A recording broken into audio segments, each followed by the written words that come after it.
बोलो जयकारा बोल मेरे श्री गुरु महाराज की जय। सभी गुरुमुख प्रेमियों से सप्रेम जय सच्चिदानंद। कुछ दिन पहले ही 24-25 तारीख को हमारे श्री हजूर गुरु महाराज जी ने बेंगलोर के विवेक धाम आश्रम में कृपा फरमाई। गुरुमुख प्रेमियों ने श्री दर्शनों का, वचनों का, सत्संग का पूरा लाभ प्राप्त किया। कितनी रहमत सतगुरु हम गुरुमुख प्रेमियों पर बरसा रहे। श्री परमहंसों का अपने गुरुमुख प्रेमियों के प्रति असीम प्यार है, ये जो आज हुजूर सतगुरु दाता दीनदयाल महाराज जी के सानिध्य में गुरुमुख प्रेमी जो देश में रह रहे हैं, विदेश में रह रहे हैं, श्री आनंदपुर धाम, प्रयाग धाम और जहाँ जहाँ भी, चाहे विवेक धाम, जहाँ जहाँ भी श्री गुरु महाराज जी ने सेवा के आश्रम बनाए हैं, सेवारत हैं गुरुमुख प्रेमी, सभी लाभान्वित हो रहे। और आज आदरणीय प्रेमी महात्मा जी श्री आज्ञा व मौज से बेंगलोर विवेक धाम आश्रम में पधारे हैं। गुरुमुख प्रेमियों को फिर एक बार ये थोड़े ही दिनों के अंतराल में शुभ अवसर प्राप्त हुआ है। श्री गुरु महाराज जी के वचन सुनने का, सत्संग सुनने का, लीलाएं श्री परमहंसों की श्रवण करने का अवसर मिला है। जब महापुरुष कहीं भी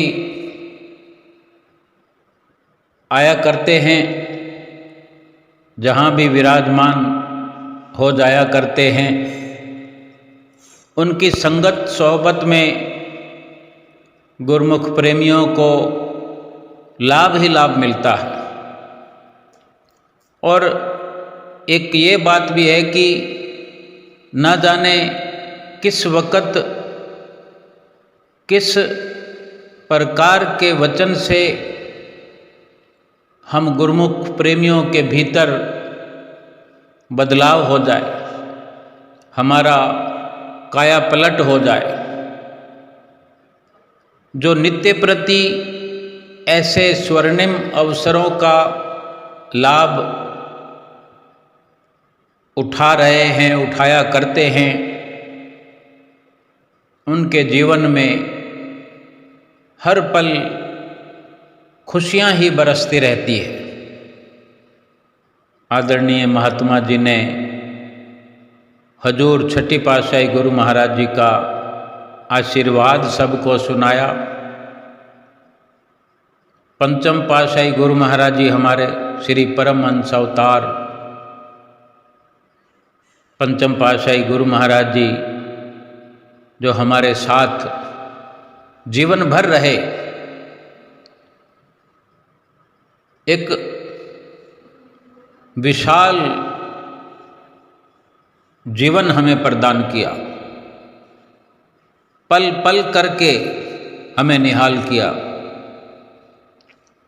बड़ी आसानी से कहा जा सकता है कि पूरा जीवन उन्होंने हमें प्रदान किया और भक्ति से भरपूर कर दिया। आज हम जो कुछ भी हैं, पंचम पातशाही गुरु महाराज जी के आशीर्वाद से है। पंचम पातशाही गुरु महाराज जी के वचन सुनाए, श्री तीसरी पातशाही गुरु महाराज जी के वचन सुनाए, और जो गूढ़तम ऐसे शब्द, ऐसे वचन हुआ करते हैं जो कहीं गहरे दिल में उतर जाते हैं, तो मन को सुकून तो मिलता ही है, रोम रोम पुलकित हो जाता है और आगे जीने के लिए एक दिशा मिल जाती है। कहीं कोई उलझन हो तो वो साफ हो जाती है। यानी संतों महापुरुषों का मिलते रहना, उनकी नज़दीकी प्राप्त होते रहना, ये हर गुरुमुख प्रेमी का सौभाग्य है, परम सौभाग्य है। जैसे भी, जिस प्रकार भी ऐसे संतों का सानिध्य मिल जाए, उनकी नज़दीकी मिल जाए, तो गुरुमुख प्रेमियों का जीवन धन्य हो जाता है। जब ऐसे महापुरुषों के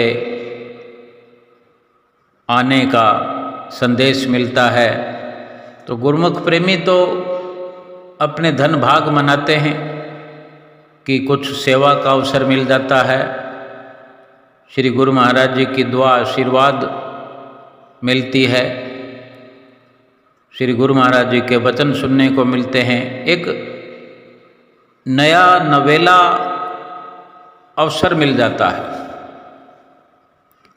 आओ सुनते हैं महात्मा जी ने किस प्रकार श्री गुरु महाराज जी का आशीर्वाद सब गुरुमुख प्रेमियों को दिया और परमहंसों के वचन सुनाए और कुछ लीला भी गुरुमुख प्रेमियों को सुनाई।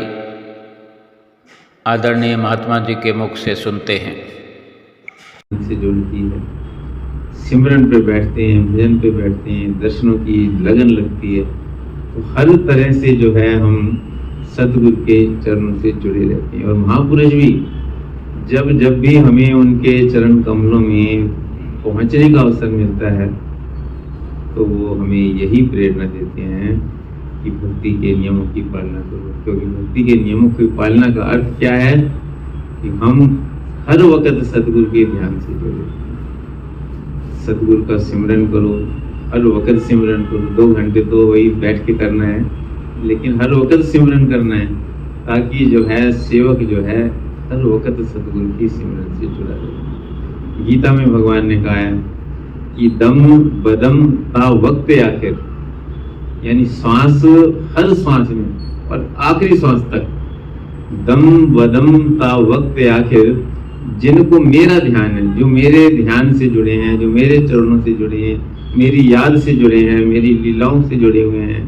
वो जो इतनी लीलाएं करते हैं, जो इतनी रचना रचाई है, हमें आशीर्वाद देते हैं, लीला करते हैं, ये सब करते हैं, ये सब उसी रोल के अंदर कि हमारा जो ध्यान है वो जुड़ा रहे। हम कोई वचन याद करते हैं उनका, किसी को लीला सुनाते हैं, कभी हमें जो है वो ध्यान आता है कैसे गुरु महाराज जी प्रसाद उठा रहे थे, उसके हाथ में आया, उसके हाथ में नहीं आया, उसके हाथ में थोड़ा है, उसके हाथ में ज़्यादा है, लेकिन सबका जो है उद्देश्य जो है वो एक ही है कि उसमें हमें ध्यान गुरु महाराज जी का आता है। तो देखो आप भागवत में पढ़ो, भगवान की लीलाएं पढ़ो, उसमें जो है गोपियों को एक दूसरे से वो होती थी ईर्ष्या, लेकिन वो ईर्ष्या जो है वो दोष वाली ईर्ष्या नहीं है, वो भी भगवान के लिए ईर्ष्या, उसमें भी भगवान की याद समाई है, उसके ऊपर भगवान की ज्यादा कृपा है, उसकी मेरे ऊपर कम है, उसकी तरफ देखा है, मेरी तरफ नहीं देखा है।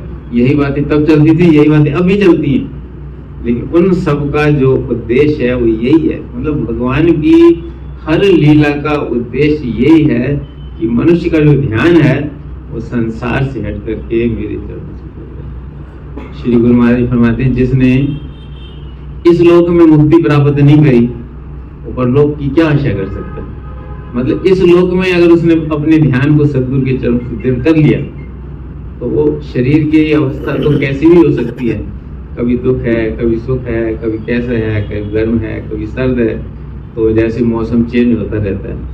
तो लेकिन उसकी अंदर की जो अवस्था है वो हमेशा सदगुरु के चरणों से जुड़ी है। तो जिनकी सदगुरु के चरणों से जुड़ी रहती है वो हमेशा ही आनंद में रहते हैं। बाहर की अवस्था से उनकी अंदर की अवस्था का कोई असर नहीं, कोई लेना देना नहीं है। अंदर अलग चीज है, बाहर की दुनिया अलग है। तो बाहर की दुनिया का प्रभाव तब इंसान के अंतर में नहीं पड़ता जब वो अंतर में भगवान के चरणों से जुड़ा होता है। इसीलिए वो महापुरुष इस धराधाम पर अवतरित होते हैं। जैसे कहा है ना, जन्म मरण दोह में नहीं, जन्म मरण दोह में नहीं, जन पर उपकारी आए, जिया दान दे भक्ति लायन हरिश्यों लायन। कि वो जन्म और मरण के बंधन से मुक्त हैं। वो तो दुनिया को मुक्त करने के लिए इस संसार में अपनी दुर्दरगाही मौज से आते हैं। किस लिए आते हैं? कि जिया दान दे, जीवों को नाम का दान दे करके, भक्ति का दान दे करके प्रभु के चरणों से मिलाने के लिए। यही उनका उद्देश्य है।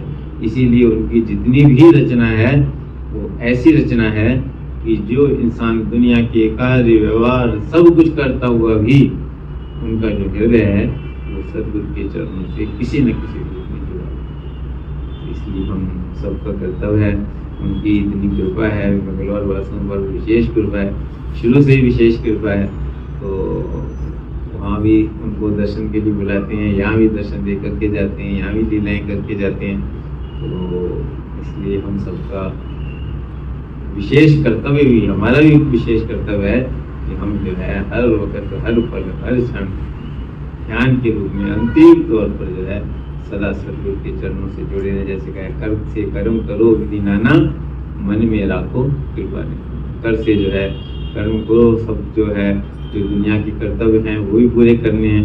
तो असली जो कर्तव्य, जिस कर्तव्य को पालन करने के लिए इस दुनिया में हम आए हैं, जिस कर्तव्य के पालन के लिए हमें मनुष्य का जन्म मिला है और सौभाग्य से वक्त के महापुरुष मिले हैं, श्री आनंदपुर दरबार मिला है, तो हमें हर वक्त उस कर्तव्य के प्रति प्रेरणा देते रहते हैं। हर वक्त जो है मालिक के चरणों से जुड़े रहना है, नाम का सिमरन करना है और जीवन को सफल बनाना है, महापुरुषों की प्रसन्नता को प्राप्त करें। बोलो जय वो मेरे श्री गुरु महाराज से जुड़ती है। सिमरन पे बैठते हैं, भजन पे बैठते हैं, दर्शनों की लगन लगती है। तो हर तरह से जो है हम सदगुरु के चरणों से जुड़े रहते हैं। और महापुरुष भी जब जब भी हमें उनके चरण कमलों में पहुंचने का अवसर मिलता है तो वो हमें यही प्रेरणा देते हैं कि भक्ति के नियमों की पालना करो। क्योंकि भक्ति के नियमों की पालना का अर्थ क्या है कि हम हर वक्त सदगुरु के ध्यान से करो, सदगुरु का सिमरन करो, हर वक्त सिमरन करो। 2 घंटे तो वही बैठ के करना है, लेकिन हर वक्त सिमरन करना है ताकि जो है सेवक जो है हर वक्त सदगुरु की सिमरन से जुड़ा रहे। गीता में भगवान ने कहा है कि दम बदम ता वक्त आखिर, यानी श्वास, हर श्वास में और आखिरी श्वास तक, दम बदम ता वक्त आखिर, जिनको मेरा ध्यान है, जो मेरे ध्यान से जुड़े हैं, जो मेरे चरणों से जुड़े हैं, मेरी याद से जुड़े हैं, मेरी लीलाओं से जुड़े हुए हैं, वो जो इतनी लीलाएं करते हैं, जो इतनी रचना रचाई है, हमें आशीर्वाद देते हैं, लीला करते हैं, ये सब करते हैं, ये सब उसी रोल के अंदर कि हमारा जो ध्यान है वो जुड़ा रहे। हम कोई वचन याद करते हैं उनका, किसी को लीला सुनाते हैं, क्योंकि हमें जो है वो ध्यान आता है। कैसे गुरु महाराज जी प्रसाद बता रहे थे, उसके हाथ में आया, उसके हाथ में नहीं आया, उसके हाथ में थोड़ा है, उसके हाथ में ज़्यादा है, लेकिन सबका जो है उद्देश्य जो है वो एक ही है कि उसमें हमें ध्यान भी होना चाहिए। तो देखो, आप भागवत में पढ़ो, भगवान की लीलाएं पढ़ो, उसमें जो है गोपियों को एक दूसरे से वो होती थी ईर्ष्या, लेकिन वो ईर्ष्या जो है वो दोष वाली ईर्ष्या नहीं है, वो भी भगवान के लिए ईर्ष्या, उसमें भी भगवान की समाई है। उसके ऊपर भगवान की ज़्यादा कृपा है, उसकी मेरे पर कम, उसकी तरफ देखा है, मेरी तरफ नहीं देखा है। यही बातें तब चलती थी, यही बातें अब भी चलती हैं, लेकिन उन सब का जो उद्देश्य है वो यही है। मतलब भगवान की हर लीला का उद्देश्य यही है कि मनुष्य का जो ध्यान है वो संसार से हट करके मेरे चरणों से। श्री गुरु महाराज फरमाते हैं, जिसने इस लोक में मुक्ति प्राप्त नहीं करी और लोक की क्या आशा कर सकता है। मतलब इस लोक में अगर उसने अपने ध्यान को सद्गुरु के चरण से स्थिर कर लिया तो वो शरीर की अवस्था तो कैसी भी हो सकती है, कभी दुख है, कभी सुख है, कभी कैसा है, कभी गर्म है, कभी सर्द है, तो जैसे मौसम चेंज होता रहता है, तो लेकिन उसकी अंदर की जो अवस्था है वो हमेशा सद्गुरु के चरणों से जुड़ी है। तो जिनकी सद्गुरु के चरणों से जुड़ी रहती है वो हमेशा ही आनंद में रहते हैं। बाहर की अवस्था से उनकी अंदर की अवस्था का कोई असर, कोई लेना देना नहीं। अंदर अलग चीज़ है, बाहर की दुनिया अलग है। तो बाहर की दुनिया का प्रभाव तब इंसान के अंतर में नहीं पड़ता जब वो अंतर में भगवान के चरणों से जुड़ा होता है। इसीलिए वो महापुरुष इस धराधाम पर अवतरित होती है। जैसे कहा है ना, जन्म मरण दोह में नहीं, जन्म मरण दोह में नहीं, जन पर उपकारी आए, जिया दान दे भक्ति लाइन हरिशो ने। कि वो जन्म और मरण के बंधन से मुक्त हैं। वो तो दुनिया को मुक्त करने के लिए इस संसार में अपनी दुर्दरगाही मौज से आते हैं। किस लिए आते हैं? कि जिया दान दे, जीवों को नाम का दान दे करके, भक्ति का दान दे करके प्रभु के चरणों से मिलाने के लिए, यही उनका उद्देश्य है। इसीलिए उनकी जितनी भी रचना है वो ऐसी रचना है कि जो इंसान दुनिया के कार्य व्यवहार सब कुछ करता हुआ भी उनका जो हृदय है वो सद्गुरु के चरणों से किसी न किसी रूप में जुड़ा। इसलिए हम सबका कर्तव्य है, उनकी इतनी कृपा है, बेंगलौर वासियों पर विशेष कृपा है, शुरू से ही विशेष कृपा है। तो वहाँ भी उनको दर्शन के लिए बुलाते हैं, यहाँ भी दर्शन दे करके जाते हैं, यहाँ भी लीलाएँ करके जाते हैं। तो इसलिए हम सबका विशेष कर्तव्य भी, हमारा भी विशेष कर्तव्य है कि हम जो है हर वक्त, हर पल, हर क्षण ध्यान के रूप में अंतिम तौर पर जो है सदा सद्गुरु के चरणों से जुड़े रहें। जैसे कहे, कर्म से कर्म करो विधि नाना, मन में राखो कृपा ने। कर से जो है कर्म करो, सब जो है जो दुनिया के कर्तव्य हैं वो भी पूरे करने हैं। लेकिन असली जो कर्तव्य है, जिस कर्तव्य को पालन करने के लिए इस दुनिया में हम आए हैं, जिस कर्तव्य के पालन के लिए हमें मनुष्य का जन्म मिला है और सौभाग्य से वक्त के महापुरुष मिले हैं, श्री अनंतपुर दरबार मिला है, तो हमें हर वक्त उस कर्तव्य के प्रति प्रेरणा देते रहते हैं। हर वक्त जो है मालिक के चरणों से जुड़े रहना है, नाम का सिमरन करना है और जीवन को सफल बनाना है, महापुरुषों की प्रसन्नता को प्राप्त करना है। बोलो जय बोल मेरे श्री गुरु महाराज।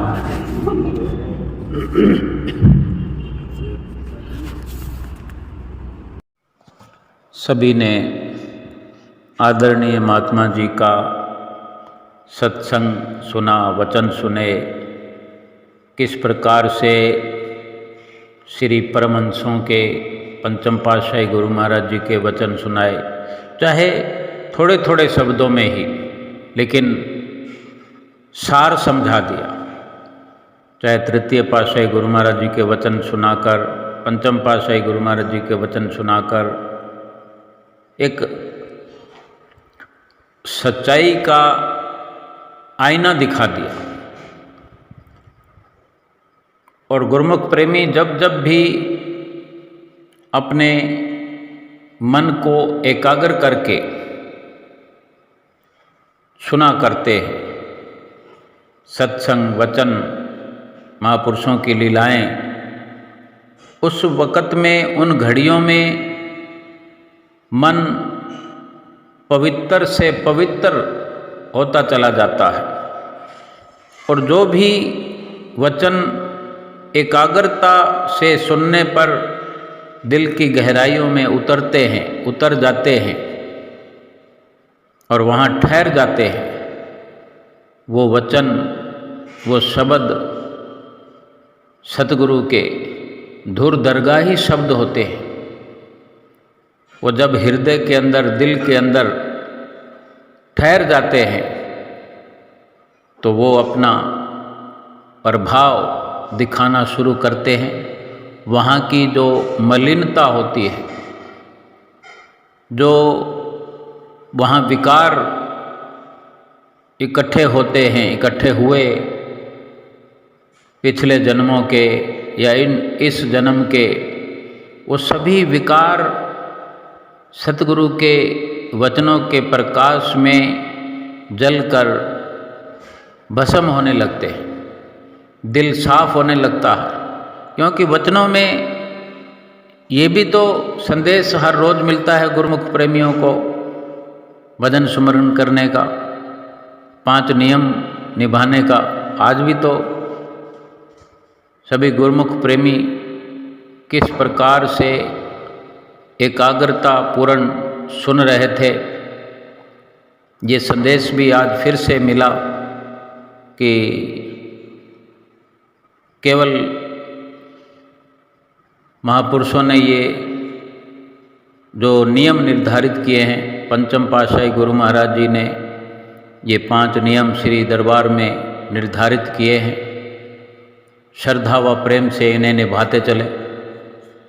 1 घंटा भजन अभ्यास तृतीय पातशाही गुरु महाराज जी के समय से उनकी आज्ञा व मौज से निर्धारित हुआ और 1 घंटा और बढ़ा दिया भजन सुमरन का हुजूर छठी पातशाही गुरु महाराज जी ने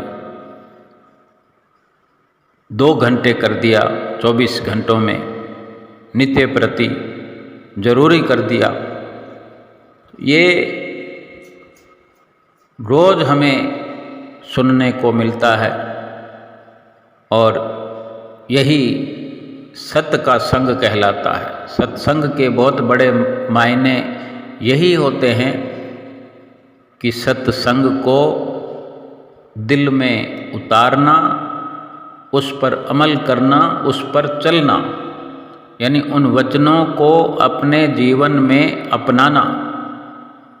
जो भी महात्मा जी ने विवेक धाम आश्रम में गुरुमुख प्रेमियों को सत्संग वचन सुनाए, हम अपने जीवन में बड़ी श्रद्धा से उतारें, उनका मनन करें, अमल करें और सतगुरु के ध्यान को, जो बार बार ध्यान के बारे में समझाया जाता है कि ये ध्यान जो है हर गुरुमुख की असली पूंजी है, तो हम अपनी इस असली पूंजी का ख्याल करें कि हर वक्त सतगुरु का ध्यान लगा रहे, सतगुरु का ध्यान मस्तक पर लगा रहे, हृदय में बसा रहे और उनके वचनों की याद आती रहे, उनके मनोहारी दर्शन दीदार को महसूस करते रहें और उनकी प्रसन्नता 5 नियमों की पालना से मिलनी है, उनकी प्रसन्नता प्राप्त करते रहें। 2 घंटे भजन अभ्यास, कैसी भी अवस्था हो, पूरा निभाने की कोशिश करें, पूरा लाभ उठाने की कोशिश करें और लाभान्वित हो जाएं। ये लोक हमारा सुखी बना रहे, हर पल सुख पूर्वक जीवन व्यतीत करें। आम संसार की तरह नहीं कि जहाँ नज़र उठाकर देखें हर कोई दुखी और परेशान नज़र आता है। हमें सुख देने वाले, सुख का रास्ता बताने वाले सतगुरु परमात्मा मिले हैं। उनके कहने में चलकर, आज्ञा पर चलकर हर पल हमें सुखपूर्वक व्यतीत करना है और परलोक भी अपना सुहेला करना है और अपनी आत्मा का कल्याण करते हुए अपने इस जीवन को सफल बनाना है और यही इस मनुष्य जीवन का लक्ष्य है। आज के महात्मा जी के सत्संग वचनों की सभी गुरुमुख प्रेमियों को लाखों लाख बधाई हो। बोलो जयकारा बोल मेरे श्री गुरु महाराज की जय।